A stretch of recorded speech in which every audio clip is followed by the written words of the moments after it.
ना कोई भिक्षुक दान दे, ना कोई हार व्यवहार, ना कोई जन्मे मरे, ऐसा देश हमार। जहाँ शंखो लहर मेहर की उपजय, कहर जहाँ नहीं कोई, दास गरीब अचल अविनाशी, सुख का सागर सोई। सतलोक में केवल एक रस परम शांति व सुख है। जब तक हम सतलोक में नहीं जाएंगे तब तक हम परम शांति, सुख व अमृतत्व को प्राप्त नहीं कर सकते।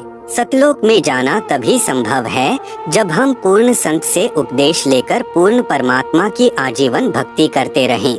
इस पुस्तक ज्ञान गंगा के माध्यम से जो हम संदेश देना चाहते हैं, उसमें किसी देवी देवता व धर्म की बुराई न करके सर्व पवित्र धर्म ग्रंथों में छुपे गूढ़ रहस्य को उजागर करके यथार्थ भक्ति मार्ग बताना चाहा है, जो कि वर्तमान के सर्व संत महंत व आचार्य गुरु साहिबान शास्त्रों में छिपे गूढ़ रहस्य को समझ नहीं पाए। परम पूज्य कबीर साहेब जी अपनी वाणी में कहते हैं कि वेद कतेब झूठे ना भाई, झूठे हैं सो समझे नाही।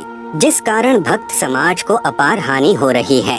सब अपने अनुमान से व झूठे गुरुओं द्वारा बताई गई शास्त्र विरुद्ध साधना करते हैं, जिससे न मानसिक शांति मिलती है और न ही शारीरिक सुख, न ही घर व कारोबार में लाभ होता है, और न ही परमेश्वर का साक्षात्कार होता है, और न ही मोक्ष प्राप्ति होती है। यह सब सुख कैसे मिले तथा यह जानने के लिए कि मैं कौन हूँ, कहाँ से आया हूँ, क्यों जन्म लेता हूँ, क्यों मरता हूँ और क्यों दुख भोगता हूँ, आखिर यह सब कौन करवा रहा है, और परमेश्वर कौन है, कैसा है, कहाँ है तथा कैसे मिलेगा, और ब्रह्मा विष्णु और शिव के माता पिता कौन हैं, और किस प्रकार से काल ब्रह्म की जेल से छुटकारा पाकर अपने निज घर यानी सतलोक में वापस जा सकते हैं।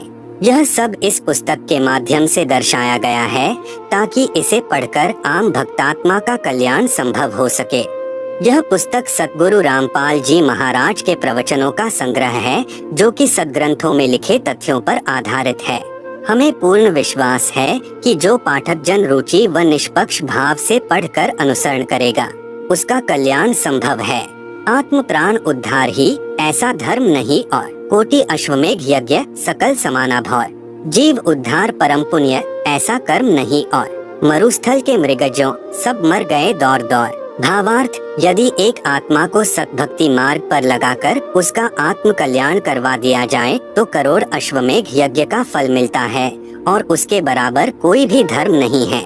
जीवात्मा के उद्धार के लिए किए गए कार्य अर्थात सेवा से श्रेष्ठ कोई भी कार्य नहीं है।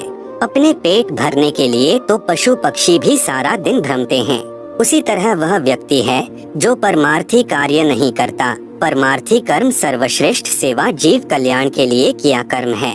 जीव कल्याण का कार्य न करके सर्व मानव मरुस्थल के हिरण की तरह दौड़ दौड़ कर मर जाते हैं, जिसे कुछ दूरी पर जल ही जल दिखाई देता है और वहां दौड़ कर जाने पर थल ही प्राप्त होता है। फिर कुछ दूरी पर थल का जल दिखाई देता है, अंत में उस हिरण की प्यास से ही मृत्यु हो जाती है। ठीक इसी प्रकार जो प्राणी इस काल लोक में जहाँ हम रह रहे हैं, वे उस हिरण के समान सुख की आशा करते हैं, जैसे निसंतान सोचता है संतान होने पर सुखी हो जाऊंगा। संतान वालों से पूछे तो उनकी अनेकों समस्याएं सुनने को मिलेंगी। निर्धन व्यक्ति सोचता है कि धन हो जाए तो मैं सुखी हो जाऊं।